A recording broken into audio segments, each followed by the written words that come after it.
If you're using T-Mobile Home Internet, managing the devices on your network is actually simple and powerful.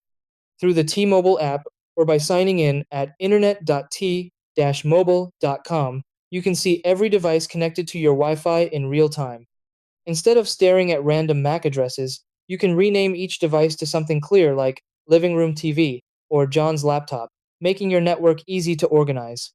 If you need more control, you can instantly pause a device's internet access for a break or block it completely if you don't recognize it. Blocking is especially helpful if you think a device might be unauthorized or compromised.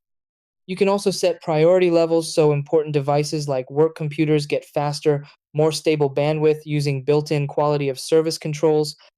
For security, all changes require the account owner's login, and enabling two factor authentication is strongly recommended.